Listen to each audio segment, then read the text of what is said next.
are right now crossing the mid-Atlantic ridge.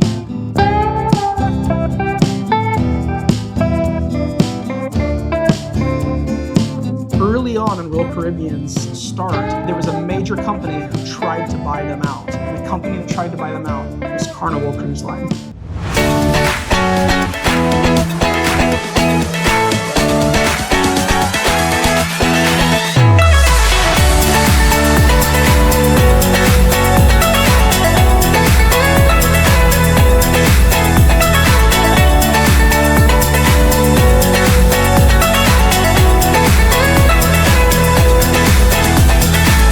Back to the channel. It's Ken and Corey, the Travel Strongs. Thank you for joining us. We are on day 8 of our transatlantic cruise. In fact, we are right now crossing the middle of the Atlantic and crossing the mid-Atlantic ridge. I had to learn about this because I had no idea what it was. I'm watching for whales, dolphins, any marine life. I haven't seen any yet. But actually, the mid-Atlantic ridge is the longest mountain range on Earth. And it happens to be underwater, and we are passing over it right now. The top of it, you said, is still like a mile? A mile below sea level. Yeah, it really feels like Meg stuff. Like I expect to see something like surfacing like from the Meg movies. Like waiting to see Deep Blue like breach. She's in the Pacific, not the Atlantic, unfortunately. We started off this morning. I actually took advantage of the continental breakfast in the Suite Lounge and brought back some yogurt and a little mini donuts. So that was a nice little breakfast there. Didn't bring me a donut. I didn't. Did you want a donut? Maybe tomorrow. No. I offered you a yogurt parfait, but I guess I didn't mention the donut. He told me he brought back a parfait. He didn't mention a donut. Maybe I'll go get you a donut tomorrow. And today we actually got to see the sun. For the first time in several days, we got to see the sun. For a little bit, we actually got out on the deck and enjoyed... just a little teaser. Yeah, it was a teaser. It didn't last long, but we enjoyed it. Every minute of it we had. Minute is a good description. It was crazy to see the pool deck come alive the moment that sun hit the pool deck. Like, it really got... What do you think? Maybe an hour of sun total? Yeah, I would say actual sun, for the most part it was clouded over. We made it to over. the pool deck, had about 10 minutes of sun, and then it clouded over again. Yeah, it didn't take long. But hey, we got to see sun. Yes, the temperatures have happy. Been great. I mean, Corey's still chilly, but she's always cold. But yeah. Always have goosebumps. And then we headed to our old people enrichment talks.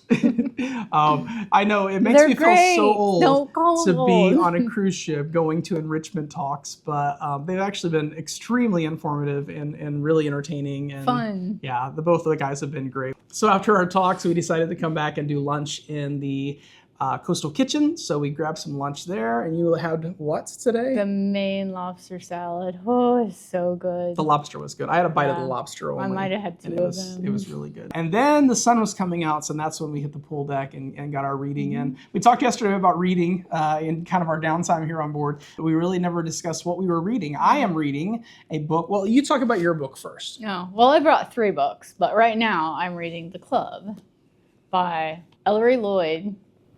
It's amazing. I love murder mystery type books. They like really grab me and suck me in, and that's where we're at now. Somebody has died and we're trying to figure out who killed them. And I am reading a book by Richard Fain, who is the former CEO of Royal Caribbean, and it is fascinating. It's called Delivering the Wow, and what a better place to read a book about the creation of Royal Caribbean than on a Royal Caribbean ship, one of the biggest ships in the world. It's a really informative book, really kind of cool to know the backstory of Royal Caribbean. Here's something you probably never knew. I never knew this until I started reading this book. At one point, early on in Royal Caribbean's start, there was a major company who tried to buy them out. And it came to the last day before this major company was going to buy them out, and some of the investors got together and came up with enough money to retain Royal Caribbean as a private company on their own. And the company that tried to buy them out was Carnival Cruise Line. Isn't that crazy? That at one point, Carnival Cruise Line was going to be taking over Royal Caribbean. Glad that didn't happen. What a different experience that would be today. So we're glad that those guys stepped up and bought out the shares and became the owners of Royal Caribbean. And then after laying in the sun, reading our books. For a few minutes. Yeah, for a few minutes.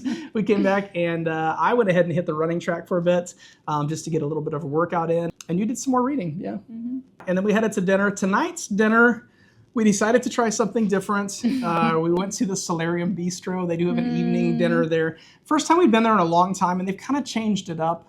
Now it's more of a buffet style dinner, and we really weren't too crazy about it. I didn't mind the buffet so much. Just the selections. The Solarium Bistros impressed me in the past. Yeah. And It was a disappointment tonight. Yeah. The staff was great. Yeah, the staff was great. The location's always great. Wasn't what it had been in the past. Yeah, we've had really good Solarium Bistro meals in the past. They're getting ready to cut Solarium Bistro, so it's kind of understandable. Solarium, there's a lot of stuff that's changing on this ship after this cruise because it's going to dry dock. And one of the things that's changing is Solarium Bistro is no longer going to be there in the evenings. That's going to become Samba Grill, which is something that they have on some of the other Oasis class ships already. So that's going to become Samba Grill. So this is the last cruise that the Solarium Bistro will be served on the ship anyway. But that was okay because then we came back to Coastal Kitchen and grabbed some more appetizers. Corey got her some more chocolate-covered strawberries from the Sweet Lounge. Many of those. Yeah, actually, we didn't come to Coastal Kitchen. We came back to the Sweet Lounge, and you got some strawberries, and then stashed them in our fridge in the room. And then she wanted to warm up with some soup, so we went to the buffet in the Windjammer, and she got just a tiny little bit of soup to bring up to the room. So you had quite the variety of meals tonight. I didn't eat a lot in Solarium Bistro. No, it was all little bits. But yeah, she had quite the round of food tonight. And now we're back to the room. So getting ready to head out. We have a show tonight by the comedians on the ship called the Liars Club. Simeon, if you're watching, we are so going to miss you in this show. I know it already. It's not going to be the because same. We have seen Simeon in the Liars Club. It's kind of a comedy show, more kind of an improv. Absolutely hilarious. In fact, you might have some footage we'll have to throw in this from the Liars Club with Simeon. At the first three letters, BLE. What does it stand for? Biden lost election. We're planning to head to that later tonight, and then we're going to call it a night.